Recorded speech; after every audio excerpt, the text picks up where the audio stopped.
Welcome, everybody. It's your boy, Mark, an MUFC fan, guys, and you know what it is. It's the big one. It's the rivalry. And of course, there's lots of previews coming through. Everyone's talking about that match on Friday night. It's the big one in Port of Spain. Of course, we host the amazing Reggae Boyz. I would say the best team in the Caribbean right now. A strong outfit that has been doing their thing for a while. Trinidad has found it lots and very, very difficult to compete with the lot, but we always maintained that fighting spirit and that rivalry. And today, guys, I got my brother from another mother, my Jamaican brethren. You know what I mean? JT is in the building. SportBlem, welcome to the channel, my bro. You know what it Blessings, man. is. Blessings. Broski, it's been a long time coming, and of course, everyone is excited for this game. I only know that you've been talking about it as well. A big fan of Caribbean football and football in general. And bro, it's been a long time. I've been trying to get this stream live with you and talk about Jamaica, the rivalry that is shared Mhm. between the Reggae Boys and the Soca Warriors. And I think everybody watching want to know where the perspective come from, where this rivalry began. And I feel like we talk about it all the time and everybody just say this and that, and we know it's a thing with reggae, a thing with calypso, but more than that is about the lifetime of the different encounters between the two football teams and all the great players from back in the day and to the present times now. And just to find out how you feeling and what your thoughts are. What are your thoughts, bro? Well, I'm looking forward to this matchup. As I said, I would have said that to you the other day on the other show that I'm not one of the confident Jamaican fans, and this is the approach I take to most football games. It's not just Jamaica. You know what I mean? There's how me and you feel, and then there's the actual ball game on the field. So that's the part that a lot of people are not able to separate. So I'm going into this very cautious, and I just usually you can just predict a game. I don't think this is an easy one to predict for anybody. Ah, man, it's one of those difficult games because if you look at the history between the two teams in the recent last couple years, 9 meetings or so, Jamaica has won about 7 times. You know what I mean? Hmm. 5 big wins, two, close victories. And then, Trinidad had a draw and one win. And that one win was so long ago, bro. So it's one of those things where fans like me, as a real positive football fan, we Man United fans together. But as a Trini, I'm even more positive because they the home red, white, and black, it is. But I would say, all things considered, I think a lot of the results didn't go the way or the performances for Trinidad and Tobago. And it's one of these times where this particular squad, like you've been saying, maybe this World Cup campaign came a little bit early for Trinidad and Tobago. And I quite agree with that, to be honest, because I felt like, if we had maybe 3 more months, Hmm. we would have been with getting Dwight York, points with Dwight York in with charge. Dwight York, to be fair, yeah, can't leave Dwight out because Yeah. shout out to Dwight celebrated his birthday on Friday. Shout outs to you, But sir, good Martin, sir. I know we don't give Angus Eve a lot of credit, but he took up the team at a difficult time as well. He took up the team when the team was like at a very low. Nobody really respected the Soca Warriors, and they were just like, yeah, well, Trinidad is playing, whatever. And I did see some good things from Angus Eve. He kind of started to slowly make the team a bit more difficult to beat. He was just not able to get it to the next level where Dwight York has it right now, where they look like they can just beat people if it's on their day. 100%. I think, I mean, to be fair, when Angus Eve took over the team, I was excited, I'll be honest, and say that because I was never a fan of Stephen Hart. I always Mm, thought that Stephen Hart football took us back from the forward motion we was going in because we used to play a more progressive brand under Leo being Hacker coming out from the 2006 World Cup. And then when mhm. we moved on, to Stephen Hart, it wasn't that kind of brand. It was more like kick and rush kind of football, long ball football. It wasn't too controlling. It was more like scattered.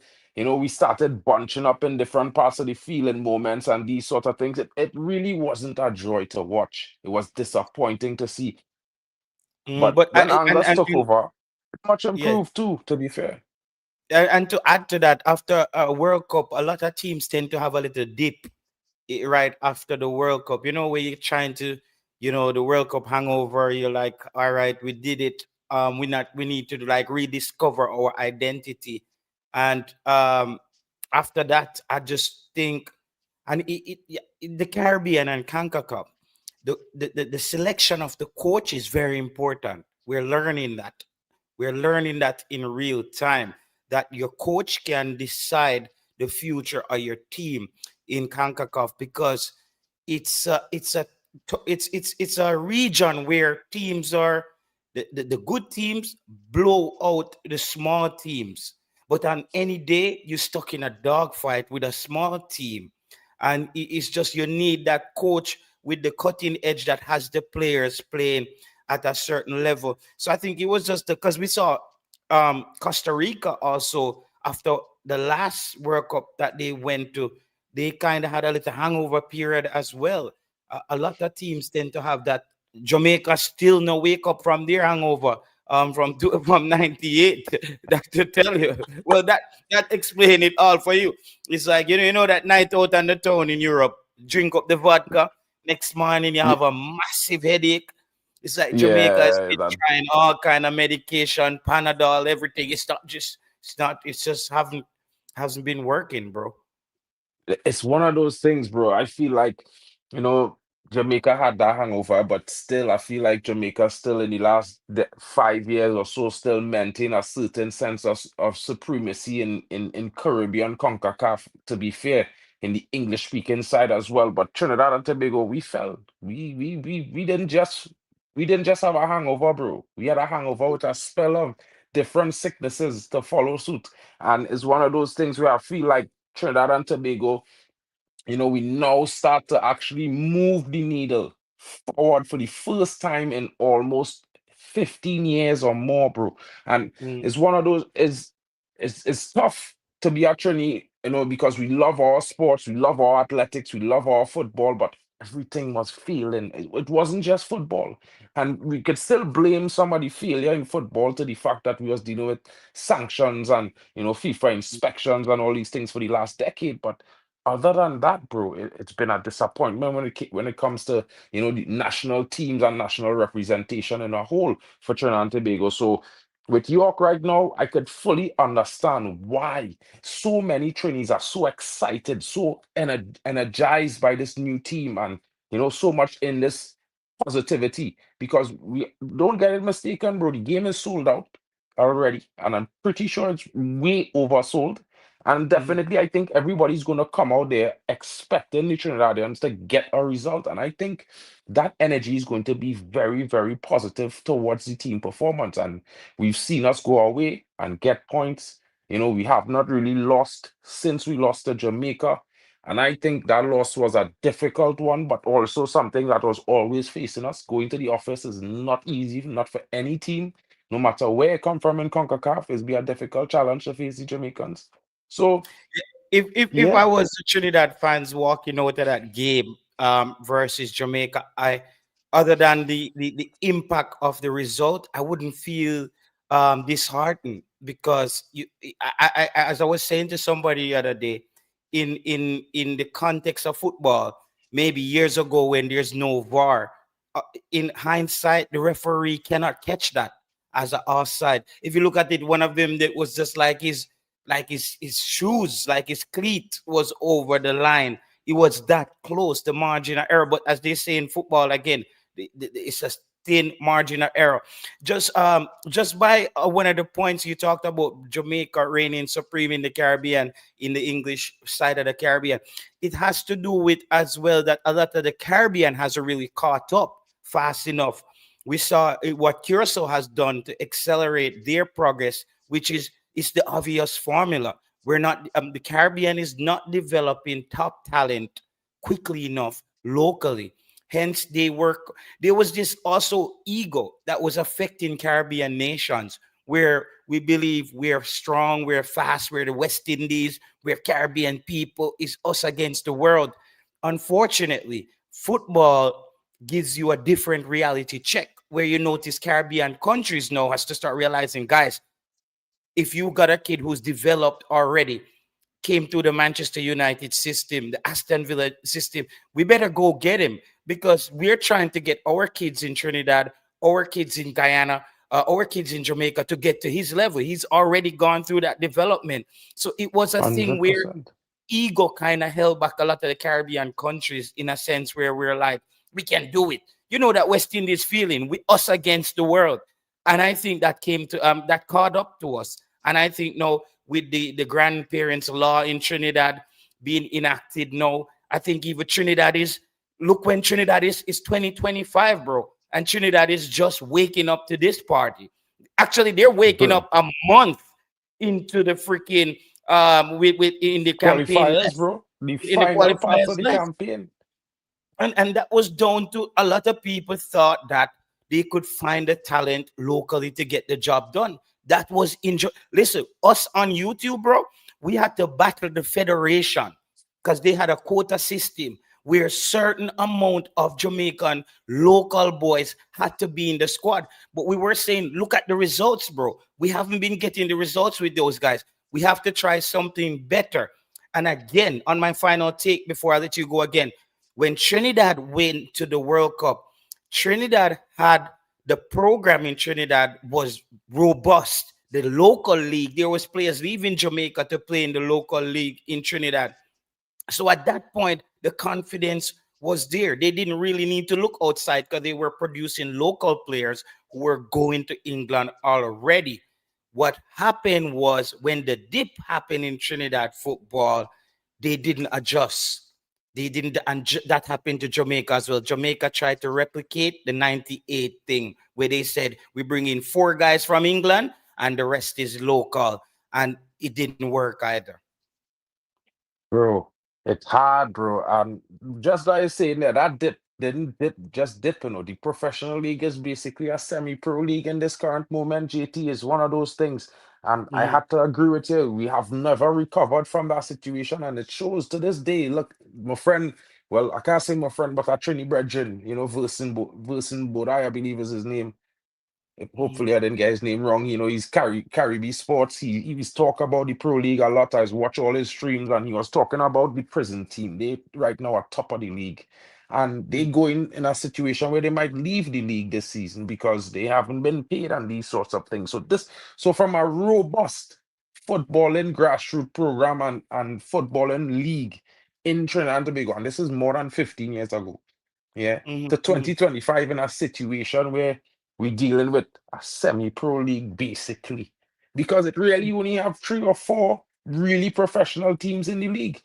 It needs a lot of investment. A lot needs to be changed. A lot needs to be done. And you know what? To be fair, right now, with all the attention the football is getting, a lot is being done, or provisions are being made, and hopefully, and I would say, JT, maybe we are such a people that if we don't qualify, this could all blow over in the next 6 months and back to square one. But Hopefully, it's gonna be this people like you who's gonna have to hold their hands to the fire. It's same, bro. It's YouTubers and this is where Trinidad fans and Trinidad YouTubers can take a page out of the Jamaican YouTubers book, bro. We have built up so much clout on YouTube where the federation had to start listening to YouTube. They had a because bro, there's this thing in the Caribbean where there's these men at a certain age group. They just don't feel like them to take no talk from anybody who's younger than them.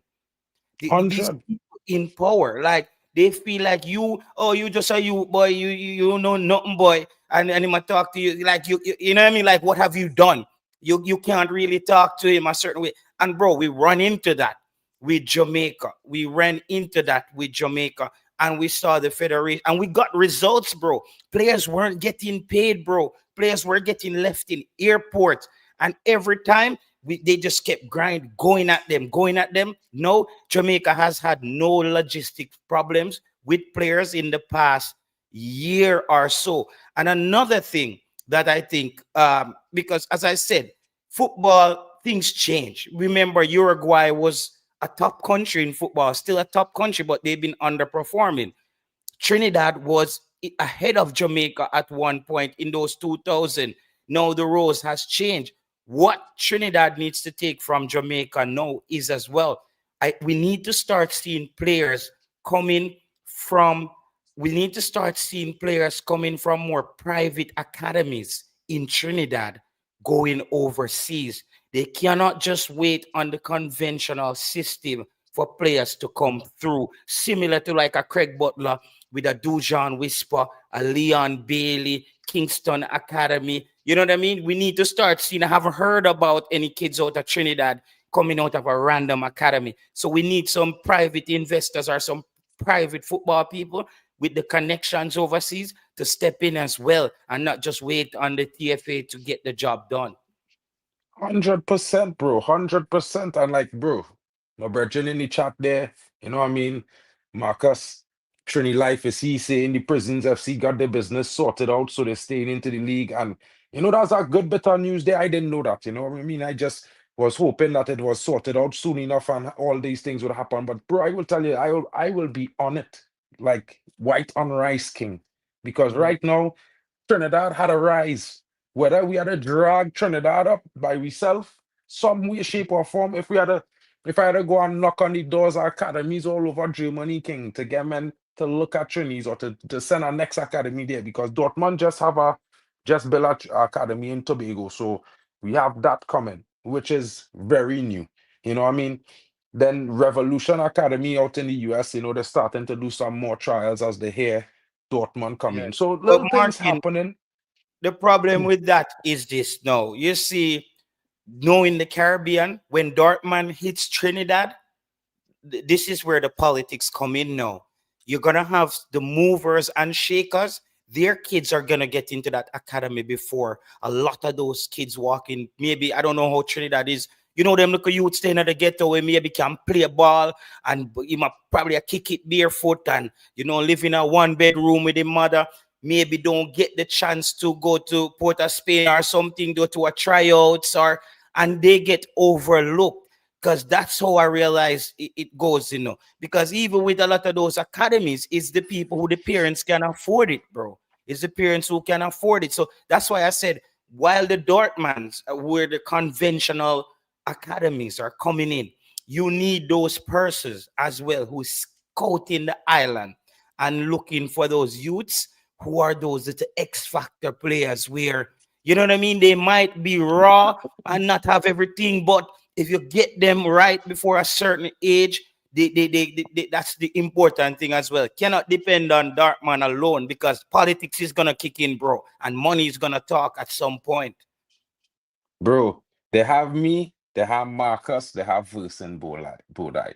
It's our other Trini YouTubers and thing, yeah, but you know what I Mhm. mean? I ain't just hyping these two brothers, bro. I watch the content and I could see their passion for Trinidad. We had different approaches slightly, you know what I mean? But we all want the same thing, Trinidad Rise.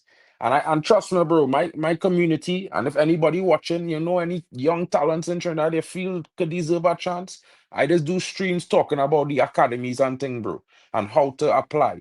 Like I tell men and them, a simple thing as going and record your son playing a few games and doing a few training sessions. If you can't get an editor, send it for me. I will get somebody to edit it. We will send it out to some academies. These things is get a foot in the door. Lots of talents is get signed nowadays just by a video, There's got trial for 6 to 12 weeks of a video, bro. So Yeah, yeah, you know what I yeah. mean? I will not allow any youth man that have the ability and have the dream, yeah, to go out to fall under the wayside, bro, if I have the chance.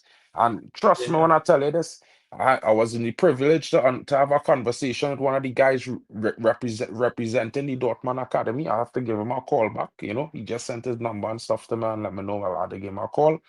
And when I have that conversation with him, this is things I want to talk to him about. And I have a few ideas on how we could go about doing these things. First and foremost, I think one of the things this academy needs to do or try to do is get a team into the grassroots, a team that playing at the youth level in the youth leagues, under 14, under 16, on in the SSFL. They need to provide teams to compete against the youths in Trinidad and Tobago so they can now see youths. You understand? Yeah, yeah, And yeah, have yeah. scouts go to these games so they can see the talent they're playing against because it will have guys. And of course, these things is, perspective ideas. Of course, we'll try our best to make them come to fruition because at the end of the day, it benefits everyone involved. I mean, for me, I'm not looking for no money, bro. I just want to see these youth men fulfill their dreams because I know I get to watch them play for Trinidad sometime in the future. And it's how one of these young men, Marcus, been talking about him for weeks, Royal Mitchell. He been doing some sensational things for the Red Bull Next Generation team. And this season, he's one of the top scorers. It's a young fella, 20, I think he's 19 years old or 21 years old or something like that. Marcus will confirm in the chat. Not too sure his age, but I know his name, Royal Mitchell. Very interesting talent, to be fair, bro. And, he's just one of many, but I think I'm not too sure if he's a American born, he's 22, or if he was born in He's Trinidad American and born. moved to, I did some research on him yesterday. He's American born. well, yeah, so he's American born. But these are the things, JT, that I would say it's not too bad because for me, normally we wouldn't have these opportunities. You know what I mean? Like I was talking about this one guy, But Mark, I Ant. hope 1 second, Mark. I hope people in Trinidad don't listen to people like Son16 in the comment section who's saying, not cause you're hearing don't mean I have none Jamaicans them loud. And then he said, what this man talking about? Them youth, they have no discipline. Yeah, that's what I wanted to talk about. Son, you I cannot mean, approach football like that, my brother. Some of the best players are some of the most indisciplined players. And that's what 100. football is. Football is also um, a rehabilitative sports. Is where certain youths don't really have a future and them just wayward and out there, but they have the skill, and it's for them to get into a structured environment to teach them best practices, bro. So you can't just look at it saying this part of Trinidad, them youth, their back road or back life now have no Bro. manners, or you can't look at football like that, bro. In one of them parts of Trinidad is where they get Russell Latapi, broski. I don't know about you, Exactly, son, but Russell Latapi, the exactly, Billy bro. Russell Latapi school, right in the area where he come from. And if you know that area from Trinidad, bro, that is not one of the nicest areas, King. It's one of the hardest and toughest areas to grow up in. And people might consider people from that area the way you saying it there, bro. And I would say to you, broski, in my honest opinion, I mightn't be from them zones, but no matter what zone you're from, as long as you have a talent, yeah, you have a light and a way That's out, what I bro. work. A way That's to what I. betterment. Yeah, and I That's what I'm. support that, bro. Everybody have a chance, bro. Everybody must get a chance, bro. It can't just, bro. Listen, yeah. No matter whether whether the indiscipline, bro. Life is about learning. You don't never stop learning in life, bro. We can't just say, that youth man come from the here, no discipline. This youth man come from here, we go get here a chance. You can't do them things because that is not football. Football is for everyone, And with bro. the Dortmund thing again, because you say if you look at it like that, all of Trinidad youth teams is will now end up be Dortmund Academy. And then you skip out because how many kids can actually be in an academy? People have to understand what's the budget like.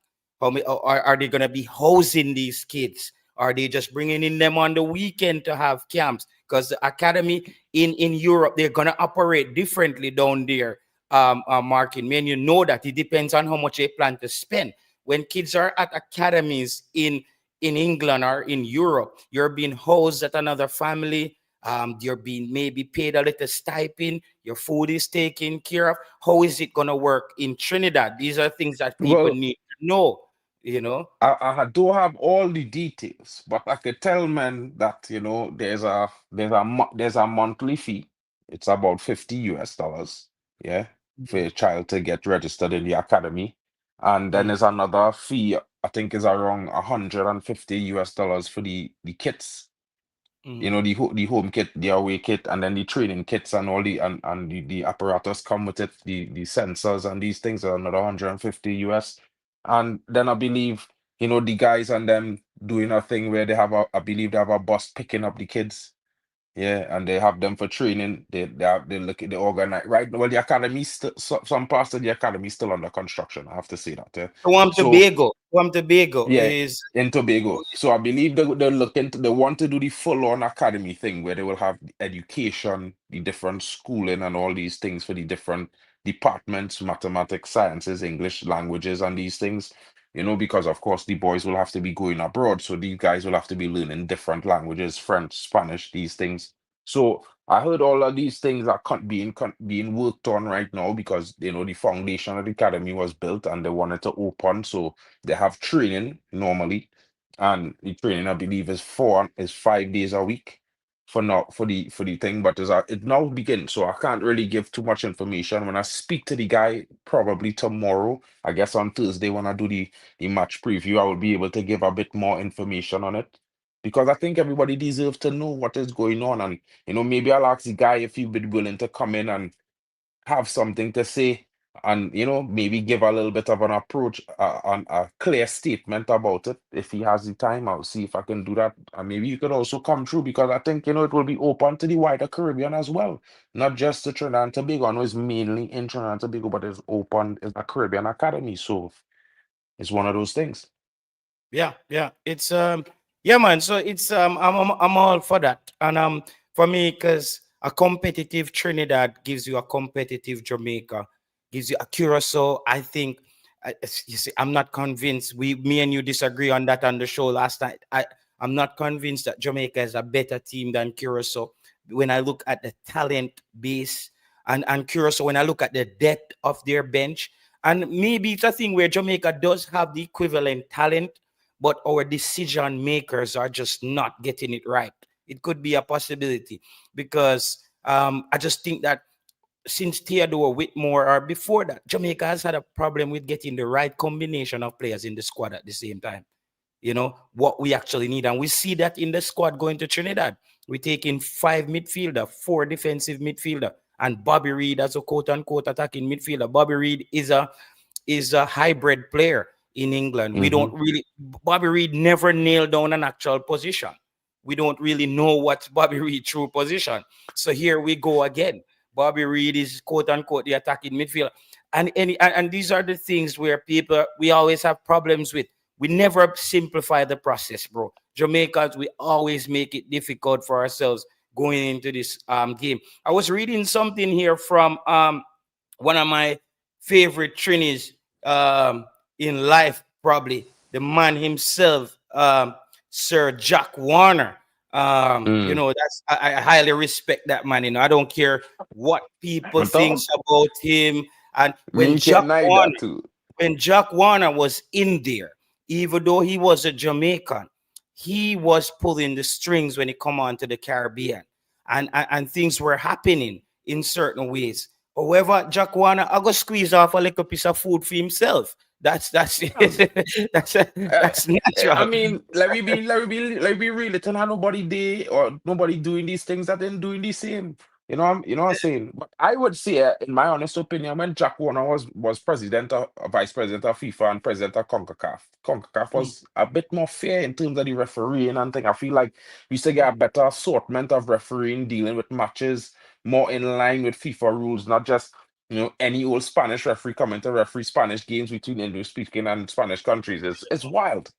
You know what I mean? Like for me, if I bring in a referee who's speaking Spanish, I bring in a rival country referee to referee that game Since Jack because Warner left, who's representing us? no one. I mean, it's Exactly. it's it's supposed to be the Americans who in charge of Yeah, yeah, the CONCACAF now, but they just look out for North America. So yeah. When people wanted this Jack Warner, bro, I always tell people, to grow up in Trinidad and to become the vice president of FIFA, that's no easy task, bro. You don't just wake up out of bed and get that job.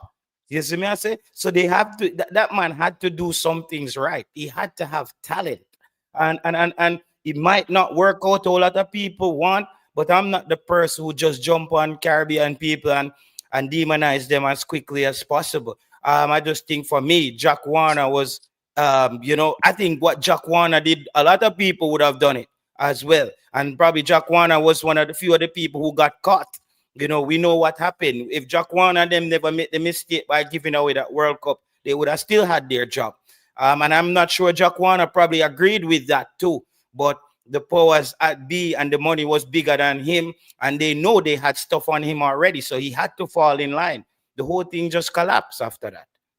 Yeah, I mean, it was one of those things, and to be fair, as much as we don't like it, and as much as we would say we didn't, we don't miss it, we missed it because we suffered a lot. And I believe, and I will tell man, bro, if Jack was there, never in our life we'd have passed 15 years without going back to our World Cup, and we going on 20 now.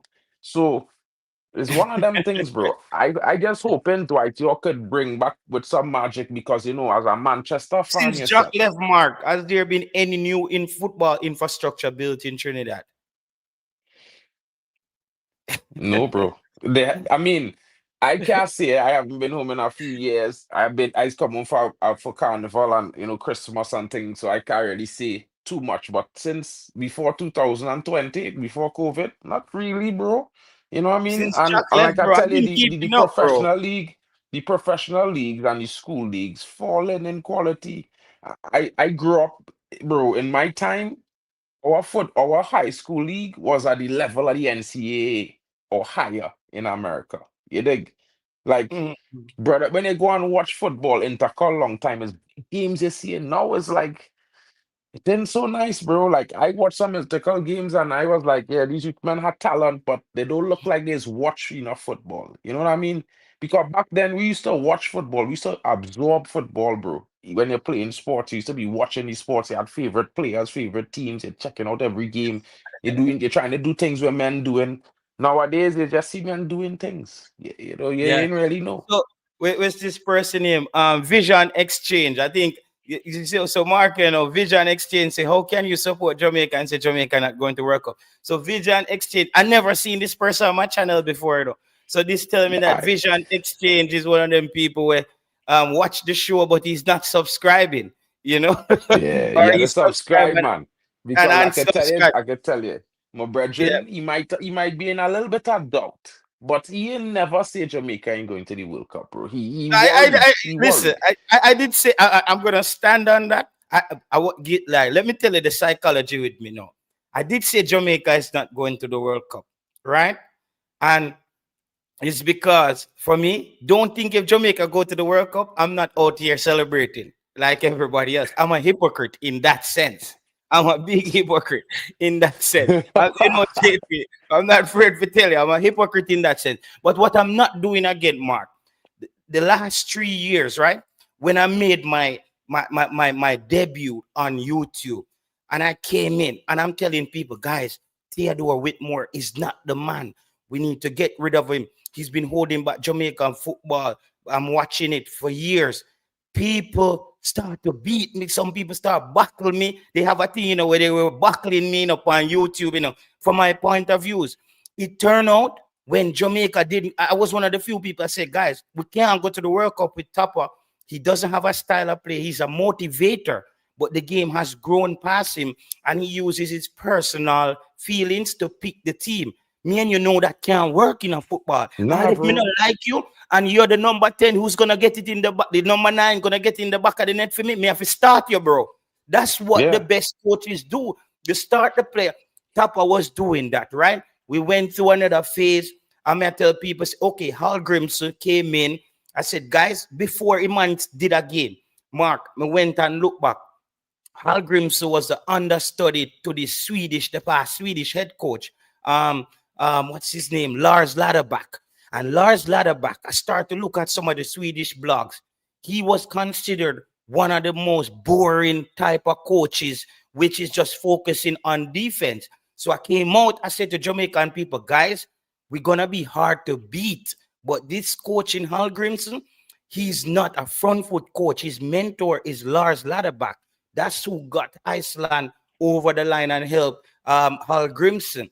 We saw that Hmm. experiment. It worked for a while, but it didn't work. We got to a place now where Steve McLaren, bro, the problem with Steve McLaren that we find is this. I feel like there's too many people telling him what to do as well as him not doing his job. He sold the Jamaican people this thing. He said, when we come, listen, man, I just spoke to Macy Greenwood, just got off the phone with him, and, the boy is ready to go. And him just sell with his story because we are saying, whoa, Manchester United, this guy can convince Ronaldo to come play for Jamaica. Bro, look at the players that Steve McLaren brought into Jamaica. Mason Holgate, he's down there selling oil in Bahrain right now. He brought in, let me see, bro. It's just Mason Holgate. Isaac Hayden would be the best catch out of it. But when he brought in Isaac Hayden, bro, Isaac Hayden was with the Newcastle U21 reserve team.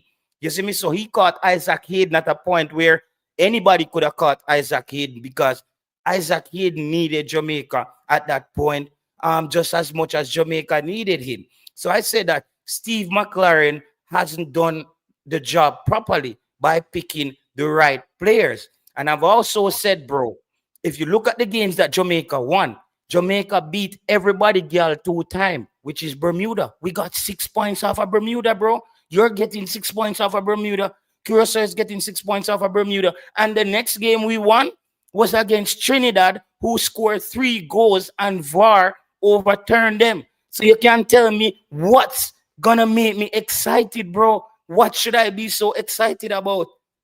I'm saying I need to see it happen. That's all I'm saying. Make Jamaica qualify and make me see it, bro. We beat everybody girl 2 times, Bermuda, and we beat Trinidad, who also scored 3 goals in that game. And until I see Jamaica put up a dominant performance, when we say why Jamaican fans can't predict the games anymore. We can't predict the games is because we don't know how the team is gonna play. Our team, bro, it has the worst first 30 minutes starts out of most Caribbean team. So we know that. Listen, we haven't fixed that. We haven't fixed that. You know what I mean? We haven't fixed that. We saw the Unity Cup team, Coach McLaren pull up the team. We went to BVI, had a terrible game against BVI. The guy winning Romain Borrell, the striker, never played for Jamaica again. Got like 10 minutes, bro. Got like 10 minutes. You know what I mean? So I'm like, the coach for me is the problem, bro. The coach for me is the problem. Is not necessarily like Jamaica don't have the players. The coach does. I think he maybe have too many people giving him instructions. I mean, I hear all you talking about this coach for the longest while at JT, and I don't like to get in the thing too much because I feel a lot of man them go feel my opinion not genuine. Yeah. But it's a funny thing, bro. I like Dwight York as a coach. I follow Dwight York career. He's one of my heroes growing up. You know what I mean? So I follow him all in Sydney and watch him all over the place and things. When he was coming to Trinidad, I was nervous because I wasn't sure how it would go because I know Dwight York as a person. He's a brother who want to win everything. He don't give up. He know what it takes to do it, and he will do what he had to do to get to that level to get it. And I didn't know if these youngsters in Trinidad had that kind of mentality. You understand? To sacrifice everything for glory. And that way he go one from men. But I see them taking it in and absorbing it. And this is a whole different thing. Because I thought, honestly, that Jamaica would go up levels under McLaren, yeah. But Bro, that's also, what we were expecting, hold bro. on. But hold on, bro. You see, the thing is, Jamaica football is a tradition. Eh? Jamaica is one of them tribalistic islands. Or they're not so into, taking in a foreigner advice and thing.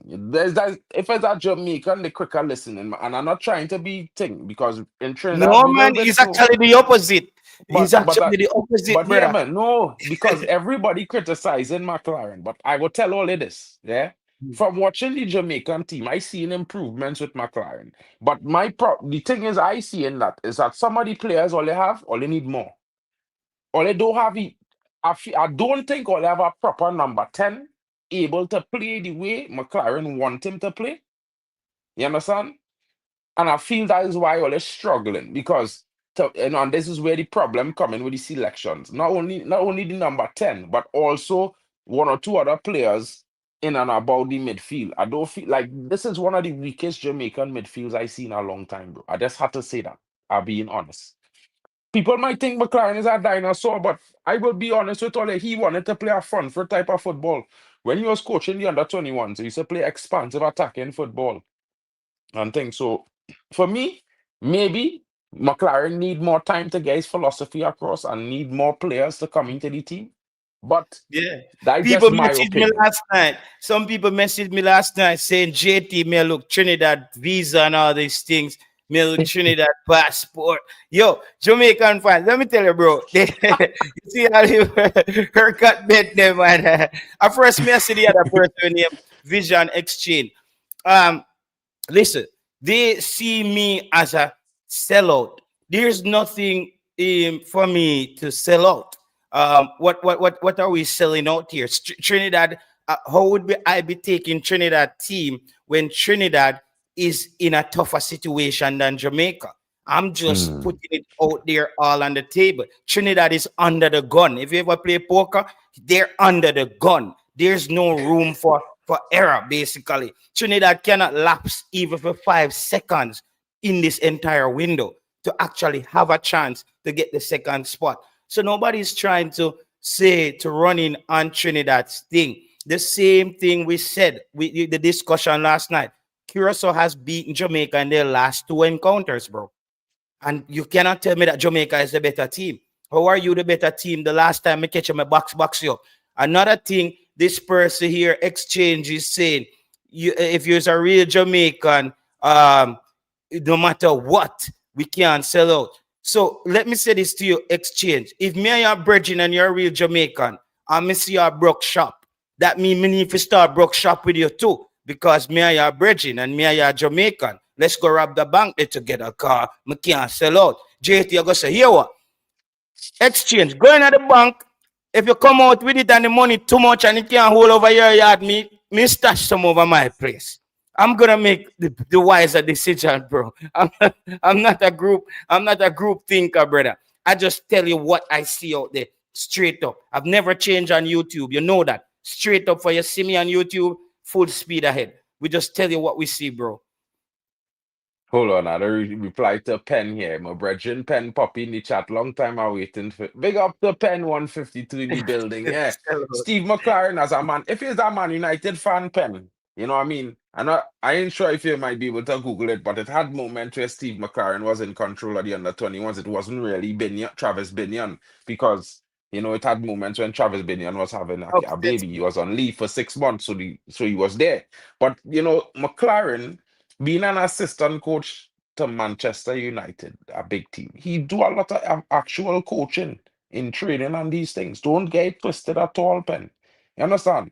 Because man was privileged to get to see one or two training sessions. Sometimes it is real rare. There's allow certain men, more the bigger YouTubers is getting. But it is what it is, bro. And I follow United, yes. You know what I mean? We talking the national team, but what I'm trying to say is, Pen, a lot of people going in on McLaren because they're not seeing what they want to see right now from McLaren. And I could understand that from Jamaica because, Jamaica have a lot of players and their domestic league doing very well. So they have the right to question McLaren more so than we have a right to question York. But that not going to stop Trinis from questioning York. Understand what I'm saying, Pen?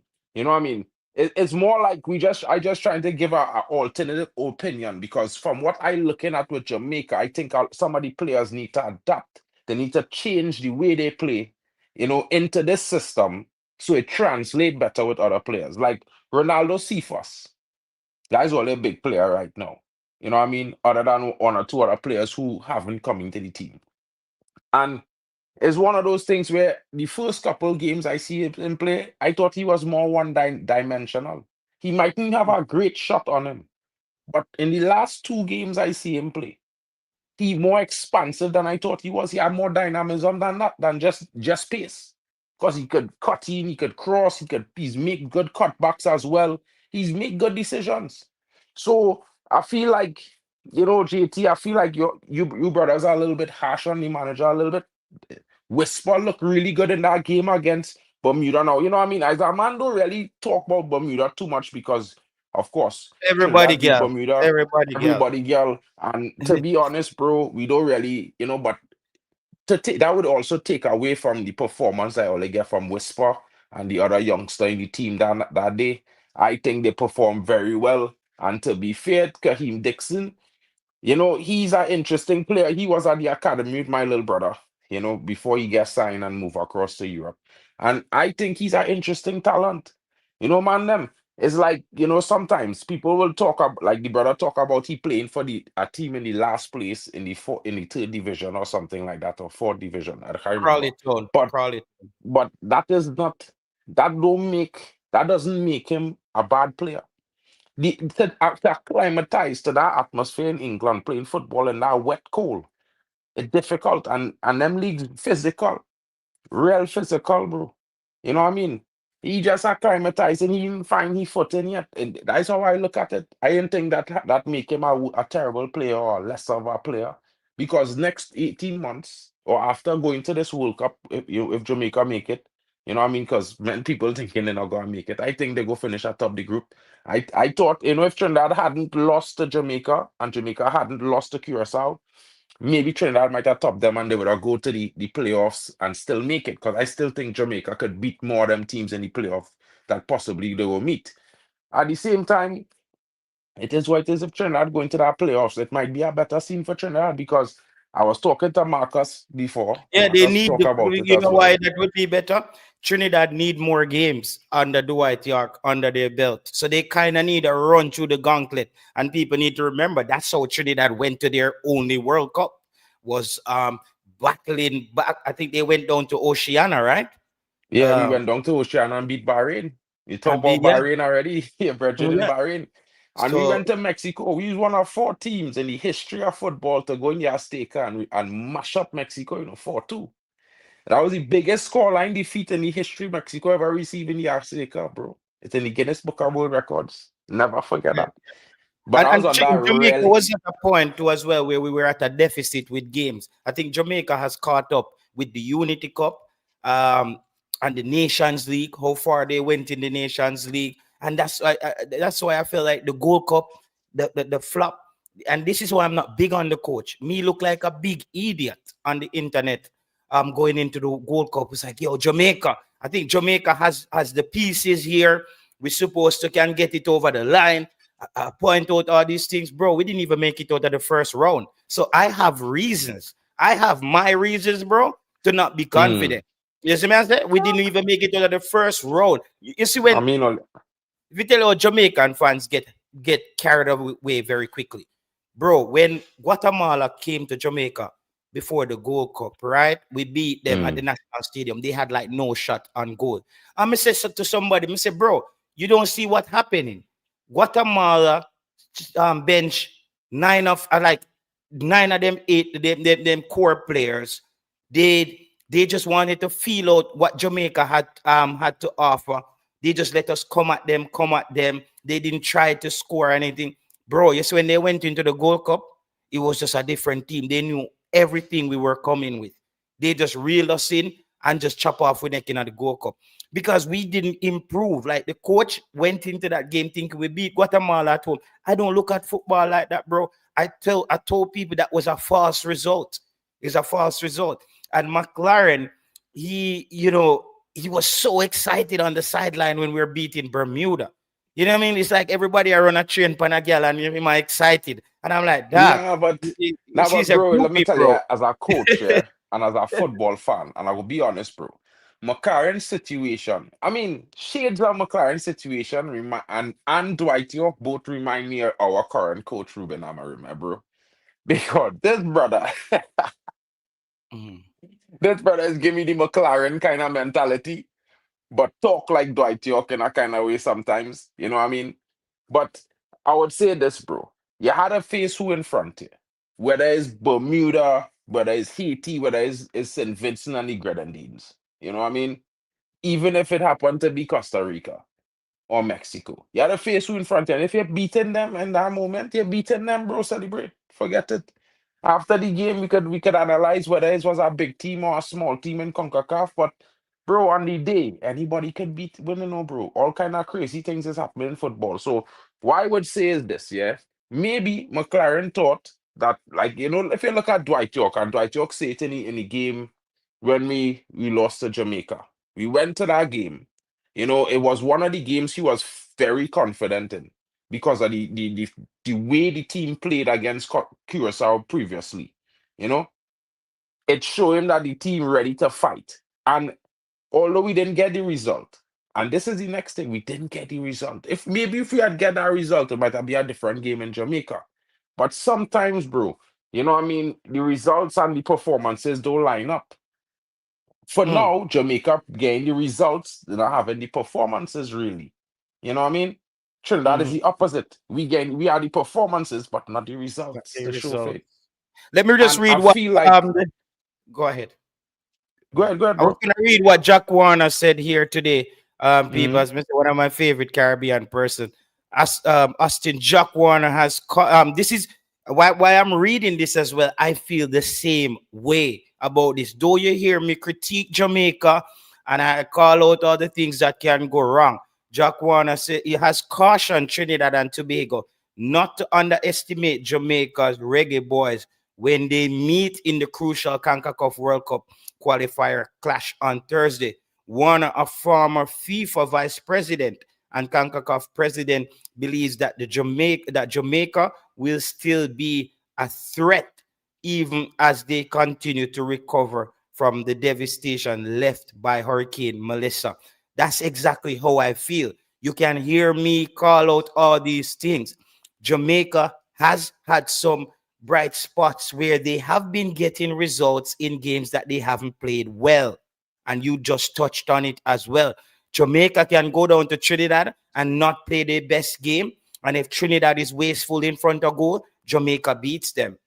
Jamaica has been doing that. They have been doing that of late. And that's something that I think that Jamaicans can feel a bit strong about. The fact that they have been digging out results in games where they've not played the best football. It's been a bit chaotic. And I think we have also came to accept that Jamaica is gonna concede the midfield to Trinidad and Tobago. But don't let that be. I hope Dwight York don't think that's get carried away on that. If you look at Jamaica winning games, Jamaica don't win games through the midfield. Jamaica win games through quick strikes where they're just defending, boom. Ronaldo Cephas take off with the ball, start running down the line. And I think if Dujan Whisper starts this game, Trinidad and Tobago is going to have a tougher time because there's something that about Dujan Whisper. I was looking back at some clips at him today. He's very patient at the edge of the 18. He has these little gliding moves where he just comes inside. But when he shoots the ball, he has this little Thierry Henry quality about him. You know how Thierry Henry was able to pick a corner in the net from anywhere around the 18, like kind of dissect the goal. Dujan Whisper has that. He has a way of finding that little part in the goal where the goalkeeper just cannot get his hands on it. And I think if he starts tomorrow night, that increases Jamaica's chance of winning that game. I mean, like my brother saying here, and you alluded to, Jamaica have very pacey wingers. It's going to be a dangerous game down the flanks for Trinidad and Tobago. We had to cover that, but you know, I really like Rio Cardines. I had to say it, bro. This youth man, he's make me smile when I think about it because it have few men is make me feel them like they passionate or even more passionate about Trinidad than me. You know that kind of way, bro. This Mhm. brother fight for Trinidad passport, fight tooth and nail, bro. This Mm, only because he was playing for Trinidad from a youth level and wasn't allowed. Like if he had children, they would not become citizens naturalized. Yeah. And now only because of the grandfather law, all this gone to normal for him. Like he could everything gone back to full 100. And I real happy for him, but he injured. He not in this game. But Darren Payne from Volendam. I don't think, and I want to tell you this, bro. That is the X factor for Trinidad. A lot of people didn't make it out yet. This brother, I watching him play on when he playing in Volendam. I watching him on weekends. I don't know if men watching him, but I watching him, and I watch some of his moves. Yeah, and while I think he will have difficulty dealing with the Jamaican wingers, whether it is Cephas, I think it will be Cephas has played on the left hand side, mhm, so mhm. it will be dangerous for him. But This brother have a cross on him and a little, and he have a, if he win the ball and break away, he have a very good vision, and he could beat a man. Maybe the first man. Might be two, three men he could beat. He might could just beat the first man. But the cross very dangerous, and he's find good positions in the box in place. He's a fella real dangerous. So if a ball come in the box and he happen to be ghosting him, he might just be the guy coming on the back of the header. So I think, the replacement for Rio Cardines is one of the X factors because the Jamaicans don't know him. Yeah, a lot of people don't know what he's capable of, and that is the silent killer there. Also Yeah. coming to the team is Ryan Telfer. And while he's an old boy, he's a brethren that, in my honest opinion, you see these moments, and this is a game where you had a starty. You can't bring him on off the bench. You had a starty and take you off halftime. This brother, if they start he's scoring the first goal. I'm telling all you now. Men go Listen, laugh at me. I like the enthusiasm. These Ryan people, Telfer. Just remember I tell you that. Just this is remember where me and tonight, Mark I tell you that. people. This is where me and Mark veer off here. So this is where the fan collision comes in. Let me tell you this: as a Jamaican fan, I'm only worried about I'm worried about three players on Trinidad team: Sealy, Spicer, and Levi Garcia. Levi Garcia is very he's unpredictable. He has these little tricky ways of getting into the box, and if your defenders don't watch him right, either him get past you or you foul him. Let me just educate Prince Hood, and Mark will educate you some more. So keep watching the channel, bro, because I can see that you lack the information. You say if Dijon Whisper is so good, why he hasn't made the first team? Dijon Whisper was the leading goal scorer for Chelsea U18 and pick up an ACL injury. Mark, you play football. ACL is not a kid's injury, brother. The guy's coming back off a year out of football with an ACL injury and come back now just finally. Before Whisper came and played for Jamaica the last time, he had his first full 90-minute game for Chelsea U team this season. So how is he going to be in the first team? So Prince, just take a little time and educate yourself. Listen to Mark a little bit more, all right? And you'll get the information. Yeah, I mean, man, them laughing in the chat because I call out Ryan Telfer, but you see, I man watching for Trinidad football. I get up 4 o'clock in the morning, 2 o'clock in the morning, 3 o'clock in the morning to watch Trinidad. I telling all you. Even when we wasn't playing good, I get up and watch Reboy because I love my country. And I telling all you, Ryan Telfer is our brother. When you see these kind of big games, you see where he's a player that he will give you a very good 45, maybe 60 minutes. Right now, he's not playing in one of the best leagues anymore. I think he over in Vietnam or something like that now. But in my honest opinion, if you give him the first 45 minutes, in that first 35, it will have a 15-minute period where Telfer, yeah. And I'm not saying he should, and don't get me wrong, yeah, he got to start in front of somebody. But I feel maybe we should bring on Dante Sealy in the second half. Yeah, this is just me. I just He watching hasn't the really last fired. run of He games, hasn't really fired for and Trinidad. I think you're bringing Dante Sealy in the second half to bring a change to the game and give him the last 45 minutes to go wild. But you see Ryan Telfer, I'll tell all you now, Ryan Telfer, in between that 20th, that 15th minute and that 35th minute, he go have some moments where he go be like Quicksilver. They can't stop him. And anytime he give off a good shot, it go be goal. I That's telling all you Telfa know. who's on the bench. Telfa is the guy on the bench in Canada, right? Yeah. No, that is not Telfer. That is Who's that? Ramsaran. That All is right. Ramsaran. Okay. No, listen, those as I said, the guy, and I would just say that even if I was a part of the Jamaican coaching staff, I would say, you see the guy named Spicer, that guy, I see him in the Curacao game. I would tell the coach, just make sure somebody keep an eye on him because he will kick that ball in the back of the net. He has a ferocious kick. And also the guy, Levi Garcia. Is Rion? Okay. Yeah, no, My bad. I I'm mix thinking up of those Rion and kind of Ryan there, players. right? He on the benches. He on the bench in Canada. My bad. I mix up he and Yeah. Rion more. He's a little bench player in Canada. We're not worried about him, man. He's in the Canadian league. I like to hear that. I'm happy to hear that tonight, bro. I promise you. I'm sorry, bro. I can't worry about a player on the bench in Canada. You know, who's Yeah, watching it's the not it. Canadian Premier League? That don't even come on TV, bro. You know, we're not watching that, man. We're talking about the real Bro. boys, Spartak Moscow, Levi Garcia. To me, Well, he's the is guy to who be scored fair, 3 goals against Jamaica as well the last time. So but you have to watch. there wasn't really good goals. There wasn't given. And I would say this to you, bro. Like, I know everybody fear Levi, but Levi most dangerous off the wing. Off the Mm, wing, Levi is that guy. So, mm. really and truly, the reason why I was trying to get Trinidad to bring in Rory is to put Rory up front and let Levi play off Rory. You understand? Because Rory McAllister could play that striker role better than Levi. But he's also a very good link-up player. And I feel like having somebody, like maybe we might get back. The other brother might come from Obiku, might come from Akron. I think it's the MC playing for right now. Hopefully Mhm. he will come in, and if he come in, then I hoping that they start him in this game because I want to see Levi come off the wing. I want him to play in his favorite position against teams in the Caribbean, but we don't have a better striker as of yet, so that's why he don't really start on the wing. So yes, he's the biggest player we have right now.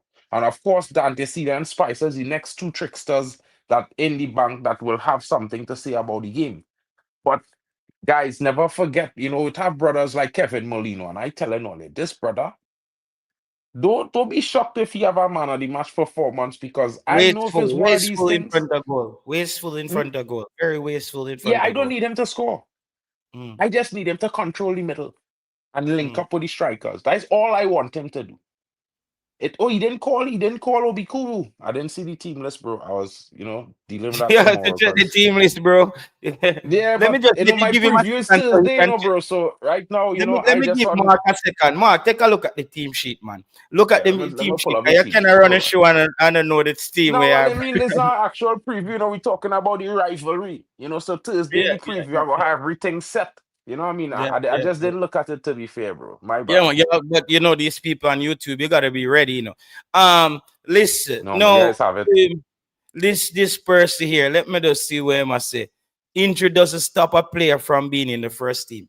This is the last time I go address you better, bro. You need to stick to the cricket, boss. You have to stick to the cricket. I don't think Mark never said this. Me never said this. Nobody here said Whisper should be in Chelsea first team. Whisper has a long way to go, bro, before you sniff Chelsea first team. Whisper probably end up in Germany next season or end up in France or somewhere. Whisper have to go play big man football before he improve himself to get into the Chelsea team, bro.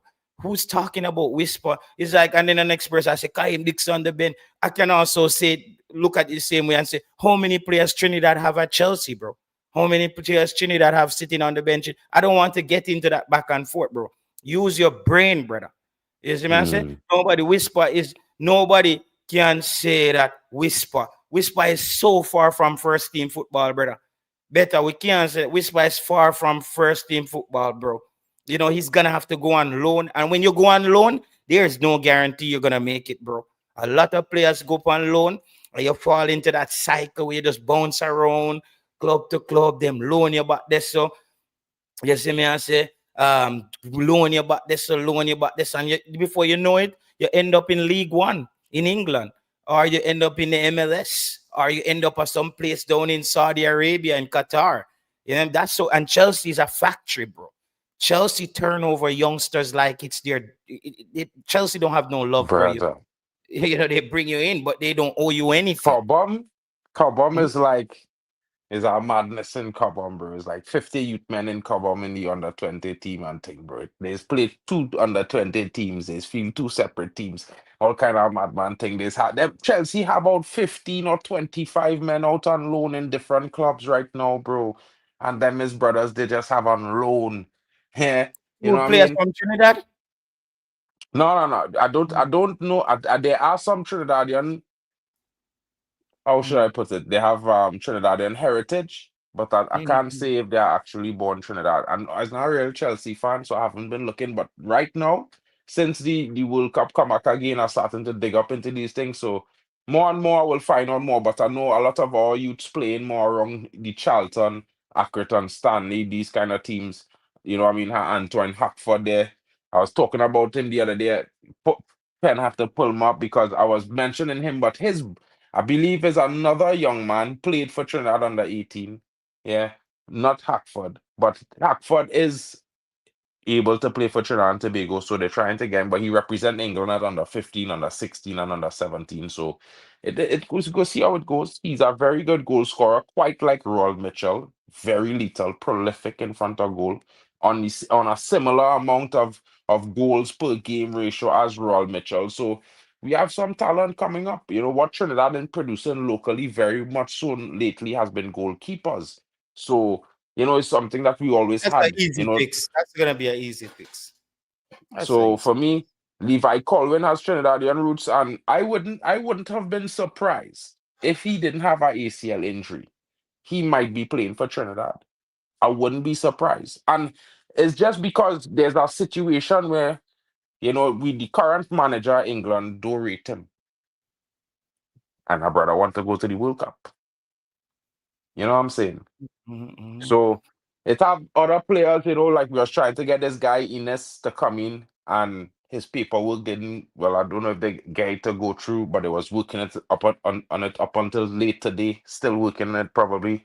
And he would have been a very big inclusion in the central defense. I think he would have solidified the defense and take we to the World Cup, in my honest opinion. But difficult times, bro. You know what I mean? World Cup like it come too soon this wrong, so but we still fighting it, and hopefully we get And if in you look at because it, it wasn't a tough group for Trinidad either. It was uh, actually the perfect group to kind of test where you are at that exactly, point. in a way, yeah, I Mm. can't disagree with that. And to be fair, bro, is a test. To be fair, yeah, and because let me be honest, this Trinidad team really and truly grew above expectations and through tribulations in this qualifying.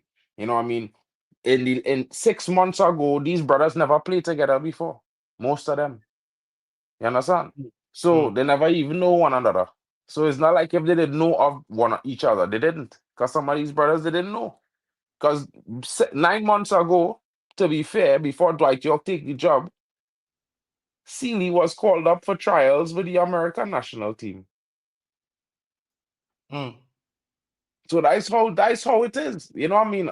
Understanding. So just to put it into perspective for Trinis and people who watching this Trini team doing a There big was thing for no where they system. reach. There was no Hmm? system. The Trinidad FA didn't have a system to track their young talent. As I said, I saw two youngsters from Trinidad, but they were playing at, I think one was playing at DC United um, youth team and one at another MLS youth team, and they were on tryouts here in Scandinavia with an agent from Portugal, and then I end up Mm. seeing the youth playing for Guyana, and is a young youth, and but I think he did made his debut for one of the he did made his debut for Trinidad as well, but they just I think they lost track. Not that I'm not saying he's good or anything. I'm just saying Mm. this was a thing that I think the YouTube space and the Jamaica diaspora really helped with. The Jamaican diaspora, there's a guy named Devon Porter. He does a lot of the recruitment of these young players, and a lot of them he Mm. came up with a flow chart with all the youngsters in the academies in England who can play for Jamaica, and then turn that over to the U20 coach.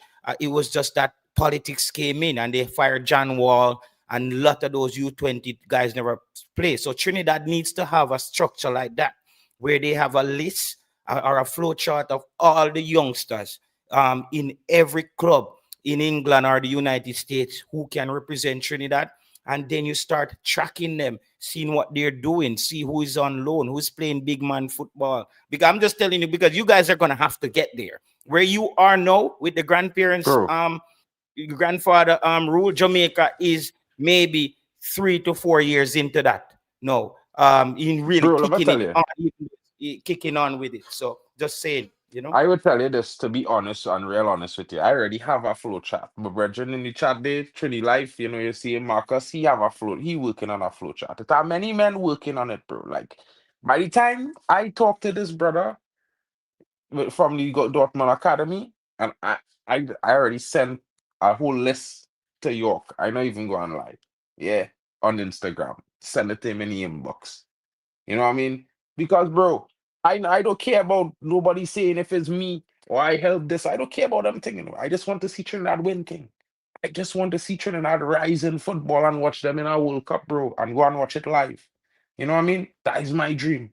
So for me, bro, we have to get structure, but we have to make sure that this structure go all the way to grassroots. Everything had a link up. Whoever academy come to Trinidad, they must have a grassroots team. They must have a team playing in the school league, in the second 11, in the first 11, in the intercol. They must have a team playing in the semi-pro league to take it to professional. You understand? So if we have 10 academies, 10 new teams are coming to all the leagues in Trinidad from all levels, because this is the only way it could impact anything. You know what I mean? Because when you play against that, when you play against these brothers who train in these brothers for that level of football, it's obvious the rest of the country go how to catch up. It's obvious the rest of coaches now go how to get themselves certified. So the next step is not just to have the academy, but these academies now have to provide certification courses, for coaches. And then Trinidad and Tobago, the TTFA, I keep saying this in every stream I do. We need to force the TTFA to force all these coaches, whether they're coaching 4 years old, 6 years old, 8 years old, 10 years old, they must have a certified coaching license, whether it's Concacaf or if they want, they could go on BarcaInnovations.com and they could pay, I believe, 600 by 6 is 3,600. 3,600 TT dollars getting you to start the course, people. Yeah, you could start the course and then you could pay the other 3,000 6 months later, and you're getting certified with a coaching license up to UEFA, I believe is UEFA C, and then you could upgrade that to B, and then upgrade that to UEFA A. And of course, you're in CONCACAF, so it will carry a course to CONCACAF. You could just send your documents to CONCACAF, and you will get a certified CONCACAF license. So coaches have to be certified and qualified, because you can't coach nobody in Europe if you ain't have a certified coaching badge, especially not in Germany where I live in. You It can't have even three coach Trinidad. youth. It have a Trinidadian youth man goalkeeping for Dusseldorf FC, Fortuna Dusseldorf FC 95. You know what I mean? He's a young guy. He had the youth team. It's a little bit difficult on him right now, but this is how it is when you have to acclimatize to a different type of lifestyle. He speak decent German, so it's not too hard for him right now. But they are youths. My brother in and about. He's supposed to be going back out just now to Spain. He was in Norway. He was in Denmark over by you in Norsum before and had scoring goals for fun. But they didn't give him a contract, so now he going on trial in Spain, and I believe in 2 months or in 3 months. But yeah, it have a lot of other youngsters. It have youngsters from Trinidad and Tobago at Manchester Academy as well, in the under 15s, in the under 18s. It have a lot of Trinidadian youngsters right now in different clubs all around Europe and the USA. Just to find And them. the next thing, and just a next hint on that as well. You, when you're doing your recruitment, Trinidad has to also make sure they understand. I'm just telling you some of the same struggles that Jamaica has gone through. When you see the players at Manchester City, Manchester United, Manchester Chelsea, Trinidad has to remember that those kids, it's England first, right? Yeah. It's always England first for them, because they're coming up to the age group with their friends. They see their friends get called for England. Their dream is to get um, called for England. But sometimes certain things happen. One of them maybe pick up an injury, fall off in course with his age group, maybe drop back down to a League One, but he's still that quality player. So Trinidad have to focus as well on the clubs like the Crystal Palaces, the Bournemouth, if the players are there, you know what I mean, the West Ham, anywhere. I think because that's one of the things at Jamaica, we kind of got carried away early on, because we still haven't got one of those players yet. We didn't get the Omari Hutchins, he came and played, but we haven't got the Mm. Mason Greenwoods. We haven't got look at even Marcus Rashford. He's a Jamaican. Marcus Raheem Rashford is Sterling. more of a quittician, I'll be honest.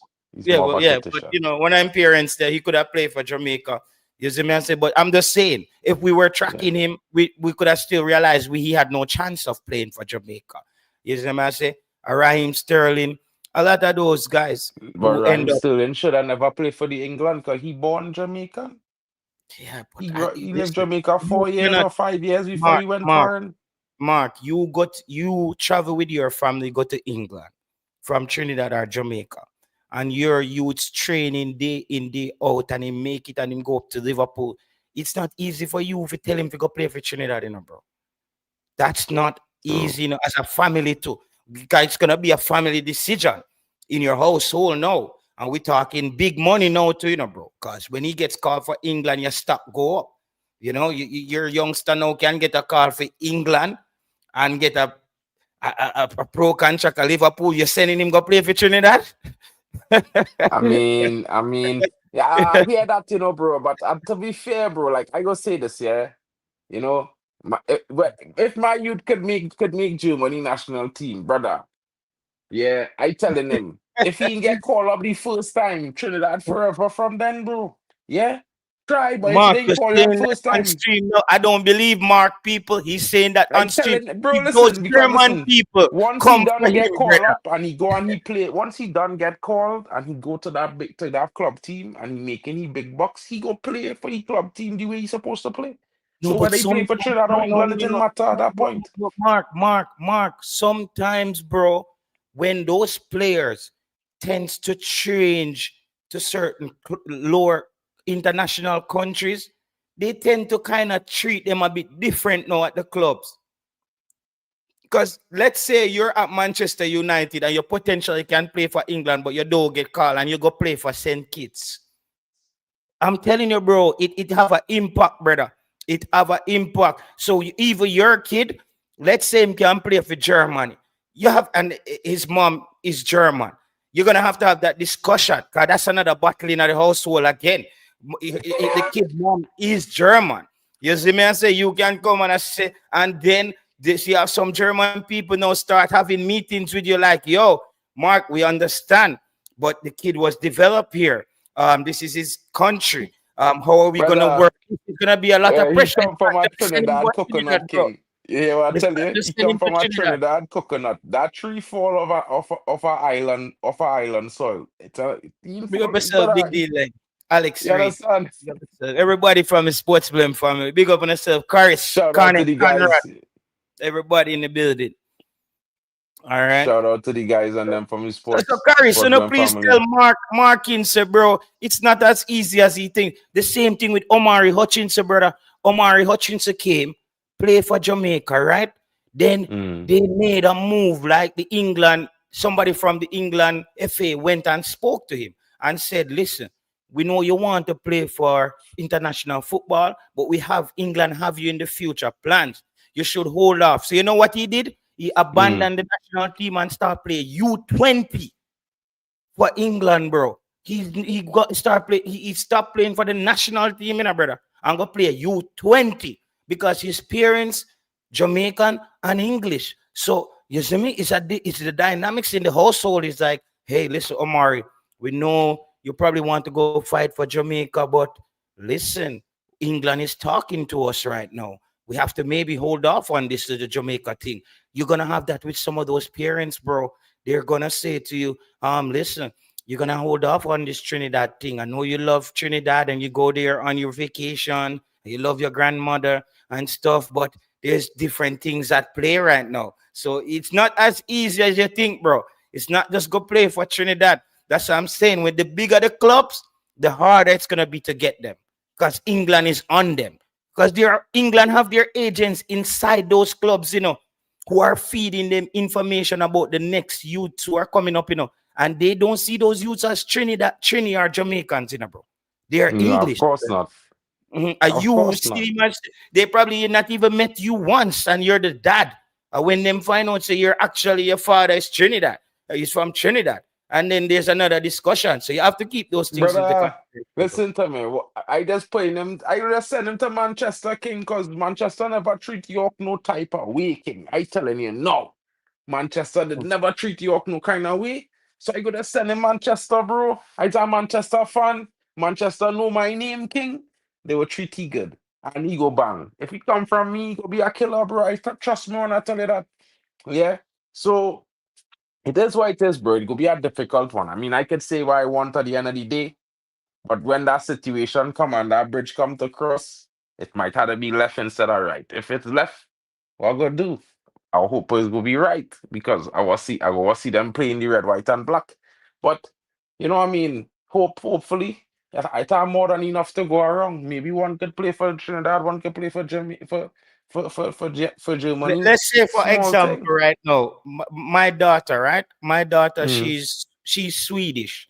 Sweden has one of the best female program in I would say in the world. In They the went to, world, 100%, yeah, hundred they percent. went to the World Cup final. Women's football is as big as men.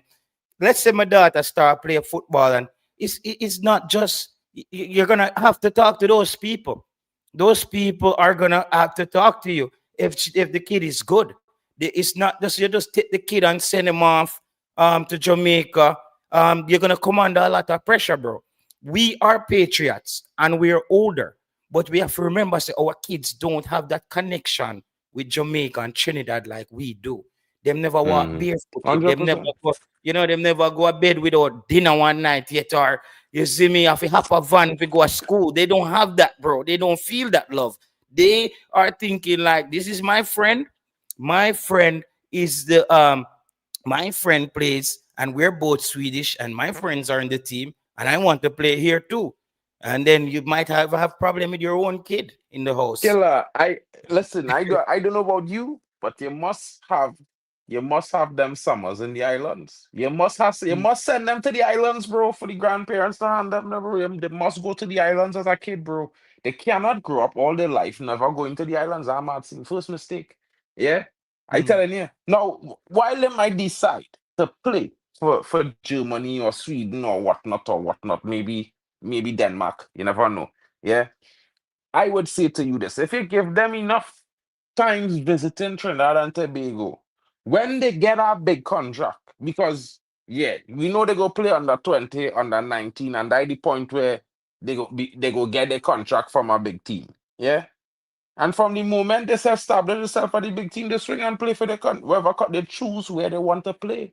You understand? You know what I mean? Whether you want them to play somewhere, Trinidad or Jamaica or wherever, you just let them make the choice. And if they choose that, they choose that. So be it. That is how I go and do it, to be honest. Although I go want the otherwise. But on that point, Trinidad and Tobago know how to develop top talent, bro. You know what I mean? And that is where we different slightly from Jamaica. mm, For most of Jamaica talent is come from abroad, just like yourself. But most of Trinidad best ever talent come from right on the home soil. mm, So this is why I so excited about these academies coming to Trinidad, especially Dortmund there already, and excited about what the future would hold if Trinis really push now and push for a betterment and keep them driving football forward because now is the time to when they know they say it, you beat the stick when it's hot. You know what I mean? You beat it when it's hot. You gotta beat it like a road march right now. You know what I mean? Better they get Marshall and they get Kess and they get them boys and they put them mm, together and they beat that road march from now until the next 5 years because that's the only how I see they go establish it because it's a work and it will be a long work in progress and probably will take 3 to 5 years to establish a system that mm. functions. You know what I mean? That will take us forward for generations. That is all we want to see. So I want to see the same thing for Jamaica. I was real disappointed when I see this draw, bro. To be fair, bro. I was praying Jamaica get go in our next group and we get a Spanish team in this group because I wanted to see Trinidad go to the World Cup and Trinidad and Jamaica go to the World Cup because, bro, the two biggest Caribbean nations with the biggest history or rivalry between them. And really and truly, everybody want to see the green and gold and the red, white, and black in the World Cup if it's a Caribbean country. Nobody want to see Curacao but people from Curacao. But yeah, And listen, most of people the don't want to Curacao see team, Curacao, but but the people need to start getting used to seeing Curacao because I think, bro, I think their talent pool is massive. I was in Netherlands before, and bro, it's Curacao and Suriname. The people they litter Netherlands, brother. They're there, and all of them kids are play football. All of them kids are play football. So Curacao is they're gonna have a wealth of talent to pick from going forward. And now that they see that it can work, let's even if them go get make them go to all the World Cup. Make them get to the World Cup, and I'm telling you that Curacao will potentially be the leading team in Concacaf if they go to the World Cup, because they're gonna realize that the Netherlands experiment has worked. A Dutch coach, and you just recruit the youths them from Netherlands and just bring them and play, because that's how international football is. You meet up 3 days before, 4 days before, and you assemble a team, and you hope they remember what you worked on the last window, and you kick on. It's not a thing where you have players in camp um for the entire thing. So I think Curacao is gonna be a force to be reckoned with going forward. Especially because Jamaica, the politics in the football is just a problem, and I think that's gonna affect Trinidad as well. I know that's gonna because there's a lot of similarities between these two islands. I think the football politics. I even listened to an interview from a guy who was in the Trinidad FA, and he was taking them to court, and they was fighting back at him, and the league wanted to break off and start another league, and it was a lot of politics going on, and a lot of those things hold back the football. So I know Bro, that Curacao, they're look at not this gonna be guy dealing Melville. with those things. Look Hmm? at this guy Melville. Yeah, he's one of the oldest sports commentators. You know, he is. I would say he make the term Soca Warriors famous because he started using it. But I don't think he claims he created it. But I know it wasn't he. I sure, because I know Maximus before he started using it. Maximus Dan was already singing Soca Warrior the song. You understand? And I will be honest and tell you, in my honest opinion, he looking to get a payday for that name.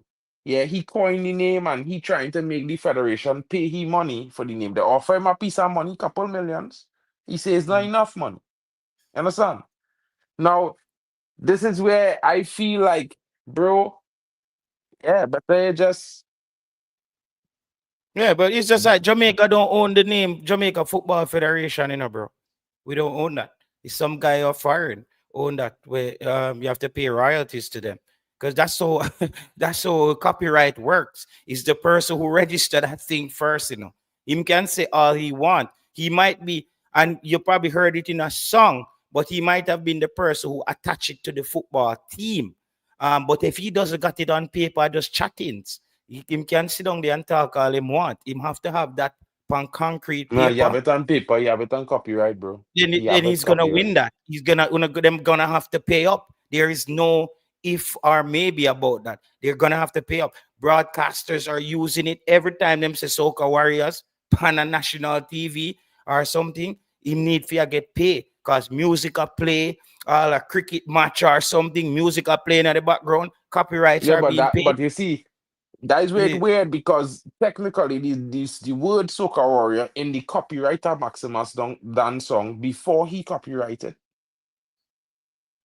So They it's said if in you want copy. Steve McLaren as the coach for Trinidad, Who that? Omar Henry said that to ask you. JT asked bro if him want Steve as TNT coach. I had Dwight Yorking, my hero coach in Trinidad. Where I go now, you see, bro, this is where you're getting funny, bro. I was a United fan. Dwight York is one of the greatest footballers in the history of the Caribbean and for Man United as a legend.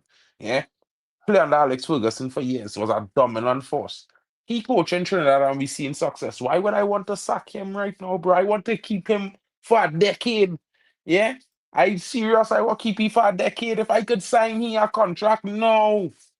I sign it myself. But I'm not the guy signing the checks. So somebody else got to sign the checks, bro. I wouldn't mind if you all sack McLaren. It ain't really doing anything to me, fellas. At the end of the day, I will see Jamaica rise too. If Menfield is without McLaren, so be it. You understand? If McLaren does his job over the next 6 months, take all it to the World Cup, and all they win 2, 3 games in the World Cup, I feel all they gotta change all their tune about Yeah, he will McLaren, go down bro. as a Jamaican legend. He would go down as a legendary Jamaican coach. If he takes Jamaica to the World Cup and get us out of Group One, he would have been the coach from Jamaica who had the most success with Jamaica. That's it. You know, that's it. There's no question about that. So he has to. But yeah, on the matchup coming up, as I said, I expect I'm gonna give my prediction here, people, and I want to think through the scenarios. To be fair, the two teams are evenly killed. I'm taking into advantage home court advantage. Um, I think Trinidad has the edge going into this game, but Jamaica can also walk away with a draw, and Jamaica can be the unpredictable team that beats Trinidad as well in Trinidad. That's true. So actually, I end up without even giving a result because I gave you the three possible results: a win for Trinidad, a win for Jamaica, or a draw. I'm telling the people, I can't really come to a conclusion with this game because Trinidad should have home court advantage, but Facts. Jamaica as well would say we didn't play well. We beat Trinidad at home. We and it's like USA who has this psychological effect on Jamaica. Even when every time they're gonna play us, even if Jamaica is up, them come back and score in the 90th minute. I think there's a little bit of this in this game. Jamaica has a psychological advantage over Trinidad based on the last 9 game winning 7 out of it. Um, you know what I mean? So but the unpredictable nature of this game just says I would even accept a draw just to just even things out. But for me, I'm currently leaning towards Trinidad winning the game. But if Jamaica wins the game, I'm not surprised because Jamaica has the ability to win the game as well. It just does everything click for Jamaica. But for the edge home court advantage, the team who wants it more, um, I think Trinidad might have a slight edge going into this game for me. Yeah, I mean, I can't disagree with that. Just before I go on that, I just wanted to comment on the statement here from Jesse. Jesse, bro, I don't talk too much politics. This is football. I really don't like to talk the politics, but I'll just say it again. To have a new government in town. Yeah. And this government, if it's anything to go by history, the institution that of this government is the original institution, to be fair, is who carried we to the World Cup the first time in the first place after only 2 years in governance. So between me and you, we know which government it is, don't never support the youth and them. It's the one that is really and truly look at like me and you and represent we and say, well, therefore we. Really and truly the actions is say otherwise. Moving on from that, I would say to JT, and yeah, I hear that with Jamaica. And to be fair, that's why I keep saying Jamaica is the best team in Caribbean, the Caribbean side of Concacaf right now, the strongest team, most consistent performing team, I would say. And Trinidad right now, we are the underdogs. And yes, we might have been a very, very difficult team to beat and our force in Concacaf years ago, but right now we rebuilding. We are the lower stages now looking to find our way back up the table in club football talk, so to speak. But the danger factor for Trinidad and Tobago is not the fact that we need to win this game. It's the fact that we at home.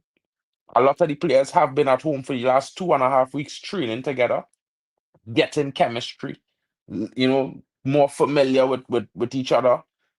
And I feel like they had a time of relaxation and the ability to train in a long time that they hadn't had because they was all traveling and doing different things. And it might have one or two guys coming into the team, like you know Levi Garcia just arrived from Russia, so he just come back and and Darren Payne from Volendam, but the rest of the guys was in home camp. So maybe this time around we have a very well tight knit team, and I don't know how the game going to go, but I am looking forward to a Trinidad and Tobago win. I see one of the guys in the comments here, my Virgin Marcus, saying, "I'm going with that. We're going to win 2-1 this time." Talk done. But I think this game go have more goals than just 3 goals. And if Trinidad have to win this game, I feel Trinidad had to score at least 3 goals in this game to win this game. Because it's not the kind of game where you can score 1 or 2 and hold off Jamaica. Because I think the moment we score 1 or 2, Jamaica is going to turn on and they're going to come at us. Yeah. So we need to make this a fight, but we also need to make this a knockout fight. Yeah, Trinidad need to score multiple goals in this game to win this game.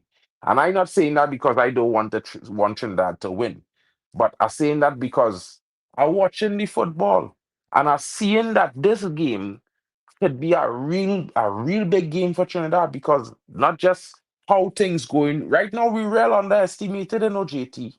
If Mm. you look at the around the space in YouTube, all the content creators in Concacaf, they don't even put Trinidad players on the top of the thumbnails no more. It's only men like me and you doing these things. All these rest of guys from around Concacaf, they only have 4 big teams. And it's Jamaica they have, it's Curacao they have, is Costa Rica, and probably Haiti maybe, but nobody don't expect nothing from Trinis guys. And I want all the Trinis to hear me. Most of these other content creators from all the different parts of CONCACAF, they don't expect us to do nothing but get knocked out. All of these guys, including, the brethren now, the Japanese guy who's drive 14 hours to watch all they play. Yeah, he Mm. he and all don't even think Trinidad even was never going to say nothing. He expect Trinidad to not qualify. But this is where I would say, all they don't know Trinidad, boy. Jamaicans know we Mm. know, but them don't know we. Because when all they put we down like that, is where men just find that metal to come Quicksilver. So why I would say it's going to be a big game. And on that day, whoever really and truly stepped up to the limit, it's going to be the one who take it home. And of course, we at home, so I expect him to have home crowd advantage and the momentum advantage. But you never know what could happen in football. Paper is only paper. On the day, 11 men against 11 men, and may the best team win. So for me, I go and say 3-2 Trinidad and Tobago because I think it will have about 5-6 goals in this game. It will have real goals. I go with a 3-2 for Trinidad. As a Trini, I had to say so. I'm not afraid of Jamaica, but I respect them. I know what they could do. But I also have a feeling that Trinidad will finally put performance and result together against a big team in this competition on Friday. All right. People really appreciate everybody who joined us today. It was a legendary show. Probably today is your biggest show. You got Yeah, it 130 is the people on biggest the show, street. bro. 130. Yeah, Bro, they come you to know, watch you people. and me, bro. You bring Yeah, these yeah, people yeah, here, so, yeah. thanks for the So help, that bro. was good. That was good. We're gonna Shouts turn it outs up. to you. I think we will have Mark on on one of my preview shows. I have to set up some things. We wanted to get it done, but me and him been communicating behind the scenes, so we will get him over there so the Jamaican fans them can beat the living hell out of him over there. So too, all right, people. So yeah, man, big up everybody who passed through tonight and everybody who's showing love. As we say at the end of the day, people, I always want people to remember this, and that's what I do on my channel, right? Football, we can disagree all we want, but at the end of the day, we have to go back to our real lives. So I don't take it as serious as want to actually hurt a person physically over their opinion when they come on to football. I Because you understand. you you, you get up what you up in about me and you we up in about 7 8 hours on the work again on the slave. We're gonna be a proper slave again to get some money to pay your bills. That's how life goes. Those guys are getting 100%. paid millions and thousands to play football, but I'm a Jamaican fan, he's a Trinidad fan, and the talking done Thursday. It's when me and Mark not communicating when that game are going. Me and I know talking with Mark when Trinidad play Jamaica. You know what I mean? We We will don't know talk after chatting the too much. game, We talk but that be after the during game. the game. Yeah, I'm not After the gonna be game. talking to Mark like, oh, that was a nice tackle there. No, me there be on my yard and say, yo, them dead. Them need to dead tonight. But Jamaica, we need with team, and that's some Mark them feel. Don't think there's any love down there in that stadium, in Hazy Crawford Stadium, Thursday night. There's no love down in that place. When you go out there, you might hear soca music play, but it's a war zone. The Jamaican team is Brother, going into. eh, So there's I'm enough pretty motivation sure there. Mm. I'm pretty sure they're going to let that DJ know if he only drop a reggae tune, he fired. Yeah. So it will have no reggae in the stadium, King. So all you had to play to we rhythm, yeah, is soca, soca, and more soca. And if we stage in on top of it, you know what I mean? We go Mm. trample it. So that's how I looking at it, bro. It could be soca against reggae. And guys, we will be here. Don't forget the match preview on Thursday night, and of course the big one, the live show. I don't know if JT doing a watch along, but I will be doing a watch along. So No, no, no, come no. I in, don't do hang watch out. alongs. I don't do watch alongs really, But yeah, what you seeing? Or they come watch my watch along with me, and then we going by No, JT for the you see what I reaction. do is the watch along is it too distracting for me. You see me? Like me need to watch the entire game, and then when me come back, I try to do the watch along before, but it's just like me can't focus on the watch along and the game, because when me come back and talking about the game, I need to know that I know exactly what I'm talking about. You see me? I say, None. the watch along. Sometimes me have to pay attention to the comment section, and you see me. It's just like you see me. But bro, we figure it out. We figure it out. Yeah, Bless up well, everybody here, and we link up big here. up to everybody. All right. Shout out Bless to up. you, JT. Thank you for All coming right. through. Big Big us. up to all the Jamaicans and all the Trinis in the building. It's one love. And of course, guys, today we still have time to be friendly. You know what I mean? Shake hands, talk about it. We could share a roti. If you're a curry goat, I love my jerk and a Jamaican patty. I'm telling all you, anytime I travel, I must eat a Jamaican patty in Jamaica. I'm telling all you. Anyway, I smell that Jamaican smell, Jamaican patty, bro. I eating it. You know what I mean? But on Friday, I only want doubles people and Fernandez Black Label. Yeah, what I'm telling all you is rum and roti. And we going. Shout out to all you coming in. I'll see you all there next time. It's been your boy Mark Ken, and of course, my brethren JT. And shout out to each and every one of you. Smash the likes and subscribe if you're new, turn notification bells on, because we'll be back tomorrow with another one. And of course, the watch along is coming and the preview on Thursday. Be there or be square.